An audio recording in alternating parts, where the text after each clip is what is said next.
Guys, yun ang biyahe natin na nag-jeep. Try natin kung ano yung biyahe natin. Ito yung unang pasahera ko.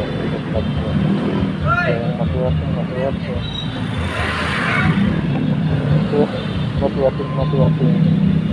Sasaan. Ito yung mga kasama ko. Ano? Ito po, nakakuha na ako ng kauna-una akong booking. First ride ko po sa Move It dito sa Mandaluyong. At tapos going to Soler ang drop off niya. Ito po, binabaybay ko na. Sana maging maayos ang aking pagmamaneho. Hindi ko po alam kung ano yung aking pasahero ngayon, kung babae o lalaki. Bahala na kung mataba man o payat. Sige, basta sana hindi ako magkaroon ng aberya o anumang aksidente. Habang patungo po ako doon sa aking pasahero, medyo kinakabahan ako kasi first time po ito na isasakay ko, hindi ko kakilala. Pipick-upin ko siya dito sa 7-Eleven. Ayan, at may kumakaway sa akin banda doon. Yun na yata ang aking pasahero. Pupuntahan ko po siya. At babae ang aking pasahero sa araw na ito. Ayan. Slow mo ko po. Ayan ang aking pasahero. Ayan. Tama, babae nga po. Tapos medyo magaan. Excited po sa araw na ito. Una akong pasahero sa bubig. May pupuntahan ko siya. Yung aking extra helmet nakalagay pa sa aking bag. Yan, bagong bago. Siya ang makakasuot ng kaunang-unahan. Kaya napakaswerte. Bagong bago yun, ma'am. First, kayo pa una-unahan. Bago yan, kayo po yung unang-unang susuot. Ay kayo ano? Oh, yan. Kayong unang-una. Oo. Ganito, sirahan ko lang. Nasi man po ang kauna-unahan ko. Opo. First time pa lang.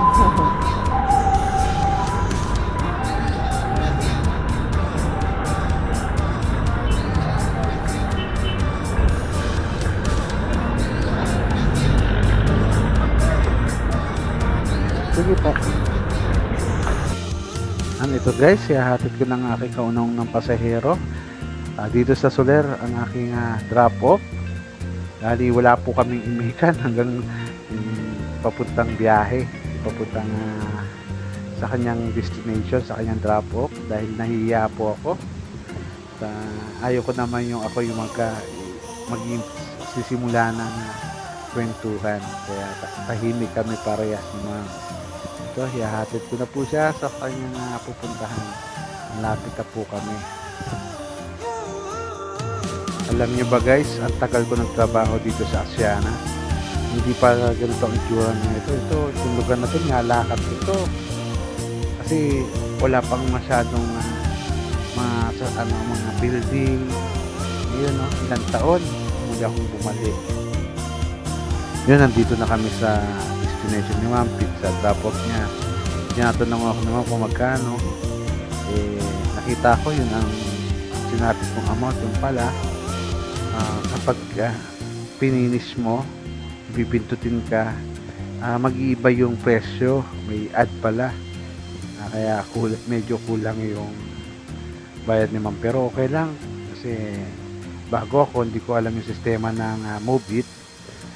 Parang free ko na kay Ma'am yung ad. Kasi siya ang kauna-unahan ko pasahero. Hindi rin niya naman kasalanan ko yun. Kasi nga bago ako sa Move It. Pero enjoy ako sa una kong ride. Ayan. Ito na guys. Maraming salamat sa inyo. Sa aking kauna-unahan na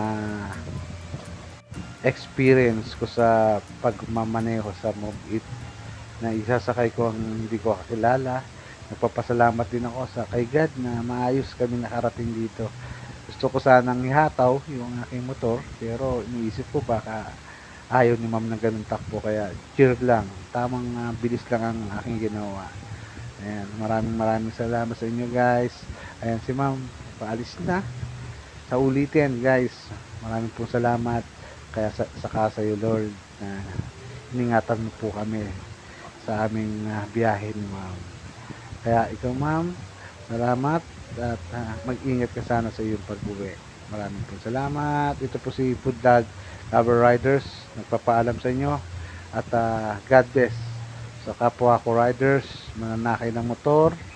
Mag-ingat po tayo. ah, Ingat-ingat po. Maging maayos tayo sa pagmamaneho natin sa kalsada. Sige guys, good luck.